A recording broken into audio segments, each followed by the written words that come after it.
그 때에 따라 많은 선지자들을 통해 그들에게 보냈습니다.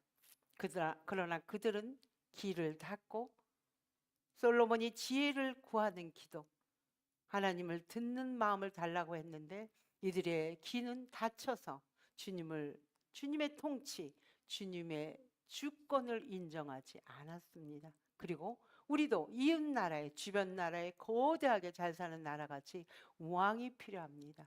왕을 원했습니다. 그러나 하나님은 이들을 슬퍼하지 않고 그들에게 왕을 세워줍니다. 그러나 그 왕들은 서로 자기들의 이견 다툼으로 왕들을 통하여 나라가 우리나라와 같이 남과 북과 같이 그 이스라엘도 쪼개지게 됩니다. 자신의 생각과 제도와 구조가 하나님과 자신들을 더 견고히 세워줄 것 같았지만 하나님과 점점 더 멀어지는 기간이 되었던 것입니다. 그리고 이들은 하나님을 의지하지 않고 그 이웃나라의 힘센 왕, 이웃나라가 믿는 그 거대한 인간이 만들어낸 신, 그들의 신을 의지하며 양쪽으로 하나님도 섬기고 그 우상들도 섬기는 그렇게 이율배반적인 삶을 살합니다. 결국 유대인들은 막판에 로마 제국에 철저히 무너집니다. 그래서 그 사람들이 그렇게 귀하게 여겼던 성전이 로마 제국에서 철저히 무너지게 됩니다. 바로 이때 이러한 시대에 요한복음, 오늘 읽은 요한복음이 쓰여진 것입니다. 복음서는 4개의 복음이 있습니다. 마태, 마가, 누가, 요한 있듯이 그 기록한 저자가 다 틀리기 때문에 사실이 틀린 게 아니고 내가 어떤 관점에서 중요시 보는 것에 그 기자가 쓴 것입니다. 이러한 시절에 요한이 이것을 기록한 것은 눈에 보이던 성전이 무너진 이후에 마음 들 곳 없는 이스라엘 백성에게 바벨론 포로에서 돌아온 그들이 마음이 달라진 게 뭐냐면 하나님 말씀을 중심에 두었던 거예요. 그러나 하나님 말씀을 중심에 두는 건 좋지만 율법 아래 갇혀서 모세의 율법만 강조하고 살고 있을 때 예수님이 오늘 주신 말씀 우리가 읽었듯이 이 말씀에 이들은 어긋난 것입니다. 이들은 하나님의 말씀을 중심으로 살았는데 우리 예수님은 하늘에 계신 아들이라고 오시면서 오늘 읽었던 말씀, 우리가 이해하지 못하는 말씀으로 예수와 따르는 제자들과 충돌이 일어난 것입니다.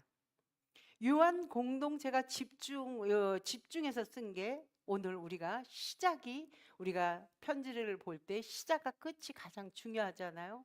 요한복음 1장 14절은 이렇게 기록해 있습니다. 말씀이 육신이 되어 우리 예수 그리스도가 이 땅에 거하셨다고.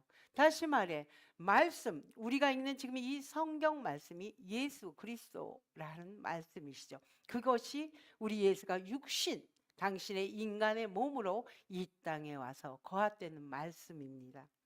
성전도 율법도 선지자도 하나님께 나아가는 표지판, 안내판은 되어 줍니다.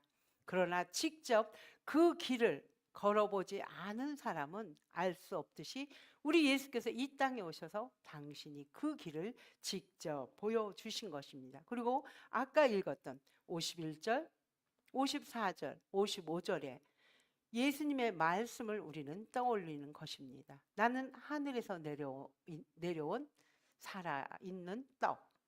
사람이 이 떡을 먹으면 영생하리라. 내가 줄 떡은 곧 세상의 생명을 위한 내 살이니라. 내 살을 먹고 내 피를 마시는 자는 영생을 가졌고 마지막 날에 도리어 그를 살린다고 합니다. 그리고 우리 예수님이 참된 양식이요 참된 음료라고 주님께서 이 말씀을 합니다. 유대인들은 이 말을 이해할 수 있었을까요? 지금도 예수를 믿지 않는 사람들 또 예수를 믿는 사람도 이 말을 100% 이해할까요? 이것은 예수님께서 비유로 주신 말씀입니다. 그 시절 비유라는 것은 눈에 보이는 겁니다. 경험된 것입니다. 그럼에도 불구하고 이러한 말은 너무너무 끔찍했어요. 왜 그랬을까요? 모세의 율법은 조항상 어떤 조항이 있냐면요. 피를 먹지 말아라. 그리고 아직 살아있는 것, 죽어있는 것, 살아있는 것에 피가 섞여 있는 고기는 먹지 마라. 그것을 먹을 때 너희는 부정한 것이다. 이렇게 얘기했는데 예수가 이 말을 했을 때는 예수는 어떻게 사람의 피와 살을 먹는 살인 행위, 상상조차 할 수 없는 혐오스러운 이야기입니다. 이것은 그때 로마인이나 또 또 유대인이나 또 문명이 지난 이후의 사람들에게도 이것은 너무나 쇼킹한 소식이고 도저히 납득이 되지 않는 행위입니다. 그런데 예수님은 왜 굳이 이 말씀을 하셨을까요? 꼭 이렇게 많이 하셨을까요? 잘 기억해야 됩니다. 성경을 쓴 것은 그 사건이 지난 후에 쓰신 겁니다. 요한복음이 이 와야 된 상황에서 예수님이 이미 십자가 사건을 경험한 사람들이 이 책을 통해서 예수님의 말씀을 기억하는 것입니다. 그래서 내가 너희를 위해서 이 땅에 와서 십자가에 죽은 사건이 효력을 발휘하라고 이 말씀을 통해서 떠올리게 하는 것입니다. 실제로 우리 예수님은 죽으시고 살이 찢기시고 온 피를 다 쏟으신 분입니다. 그 당시 이들이 죄를 졌고 죄를 회개하기 위해서는 다 아시잖아요. 유대인들의 속죄 예물은 희생 제물이 있어야 돼요. 죄에 따라서 또 삶의 부위에 따라서 비둘기, 양, 염소, 소 그러한 것들로 하나님 앞에 드리는 겁니다. 피를 통해서 그들을 제단에 가서 단번에 죽이는 겁니다. 그리고 죽이는 것에 그만하는 게 아니죠. 그 몸을 각을 뜹니다. 그리고 그것들을 다 내장이 면 분리하고 불에 태우는 잔인한 것을 내 죄를 대신해서 희생 제물로 하나님 앞에 예배를 드리는 것들을 이들은 유대인들은 안 받겠습니까? 사람은 죄를 지을 수밖에 없는 존재니까요. 그럴 때마다 그것을 통해 그들은 결단했겠죠. 아, 다시는 죄를 범하지 말자. 나로 인해 저 희생 제물이 죽는 것을 그들도 다시는 안 해야 되겠지만 이것으로 인간의 한계로 끝없이 저질러지는 것을 아시고 하나님이 이 땅에 예수 그리스도를 보내셔서 예수가 희생 제물 양과 소와 염소와 같이 당신 스스로가 희생 제물이 돼서 우리를 위해 죽으신 것 그것을 통해 너희가 구원받았다는 것을 상기시키고 싶었던 것입니다. 우리 예수님의 찔림이 우리를 나음을 입었습니다. 우리 예수님의 피 흘림으로 우리의 죄가 깨끗하게 씻김 받은 구원받은 자입니다. 그래서 우리는 그 피를 갖고 예수 십자가의 사건을 갖고 우리는 힘 있는 자, 구원받은 자의 감동으로 살아가는 것입니다. 이 끔찍한 사건, 이 사건으로 예수는 십자가의 죽음이지만 우리에게는 영원한 생명을 주는 공짜의 선물을 기억하려는 것입니다. 그리고 예수는 그것에 머물지 않고 우리에게 낯설고 좁은 협착한 길로 너희들도 가려는 것이죠. 이게 어떨 때 가능합니까? 내 안에 내가 사는 것이 아니고 주님이 내 안에 들어와서 주님이 내 안에서 주인 행세할 때 이렇게 우리는 낯설고 좁은 이 길을 갈 수 있는 것입니다. 주님이 나와 동고동락하면 그 살아갈 힘이 될 수 있는 것입니다. 이 구원의 소식, 예수를 믿는 자나 또 예수를 안 믿는 주변에 있는 사람들 안타까워서 이 복음의 소식을 전하지만 이 소식을 기쁘게 듣습니까? 경홀히 듣습니다. 예수 믿으면 재미가 없어. 놀러도 못 가. 술도 마실 수가 없어. 친구도 못 만나. 제한된 자기 인생 자유롭지 못하고 지금은 예수 별로 세상은 관심이 없습니다. 세상은 계속 기독교인의 숫자가 줄고 있는 것을 우리는 알 수 있는 것입니다. 그렇다면 여기에 앉아 있는 분들, 우리가 교회 다니는 우리들은 예수가 보여주신 그 좁은 길, 그 협착한 길을 잘 걷고 있나 한번 점검해 보시기 바랍니다.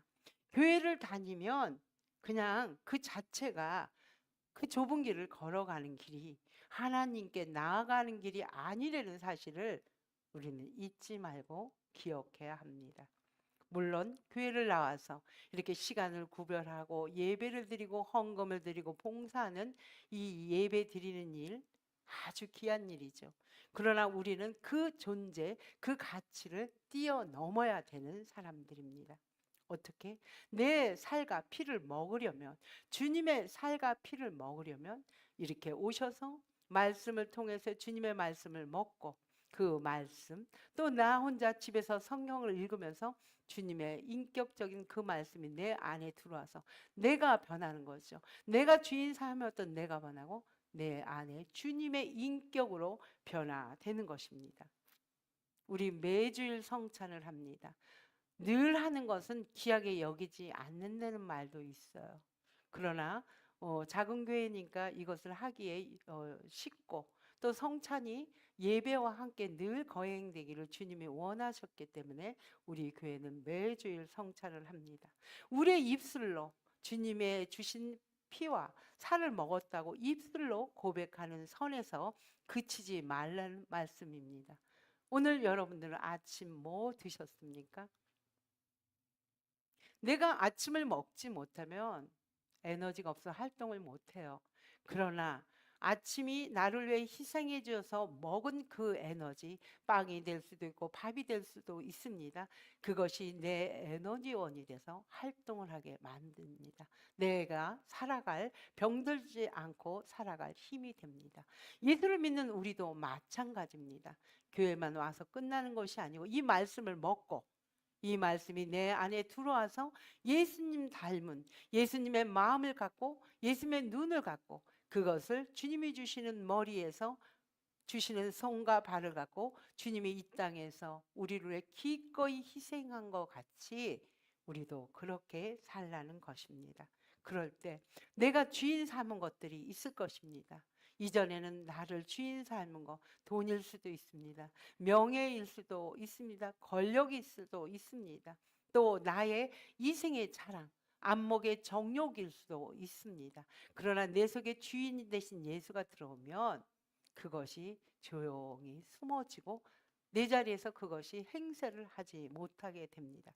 이럴 때 주님이 내 안에서 자유를 누리는 거죠. 어떻게 살아갈 때도 바람에도 그물에도 걸리지 않는 자유를 만끽하는 것입니다. 오히려 내 마음이 어떻게 이렇게 평안하고 아무도 흔들릴 수 없는 고요함 속에서 오해하지 마십시오. 평안함이란 내 환경 조건이 좋아서 평안한 것이 아닙니다. 외부 환경이 나를 목을 짓누르고 앞에 보이는 것이 나를 숨을 꽉 막히게 하는 문제덩어리가 있어도 주님이 내 안에 거하면 그 평안이, 그 사건이 나를 요동하지 못하여 주님의 지각으로 분별할 수 있게 만든다는 말씀이십니다.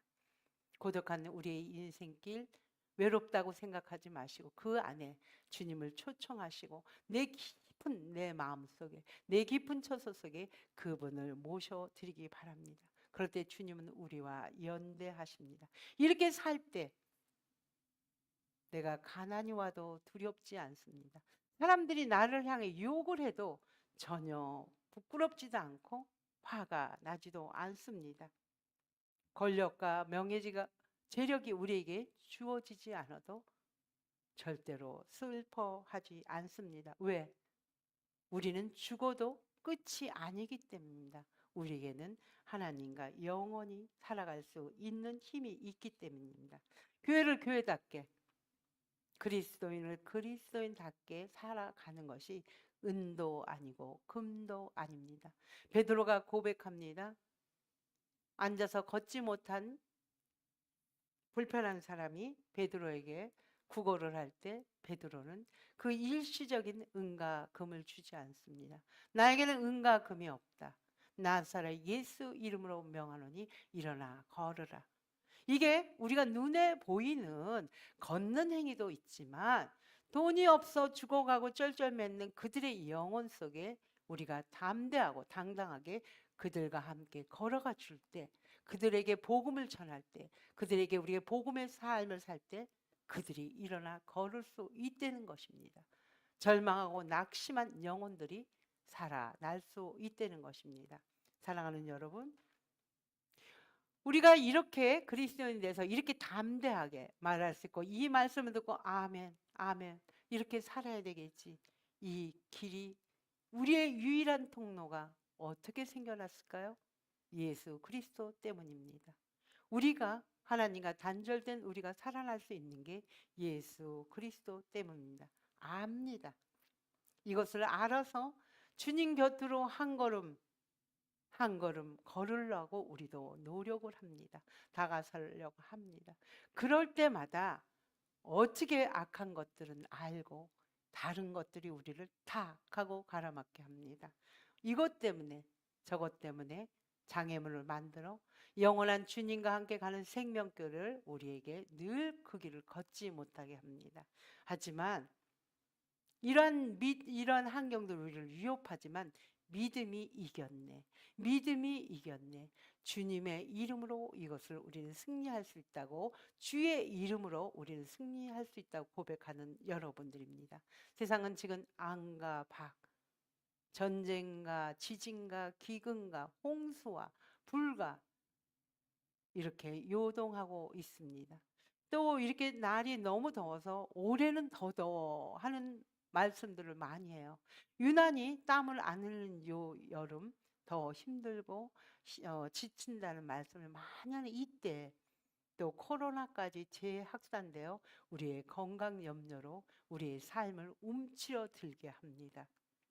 아무리 주위를 둘러봐도 우리에게는 굿뉴스, 호재는 없습니다. 하지만 우리는 다릅니다. 그리스도인답게 사는 것입니다.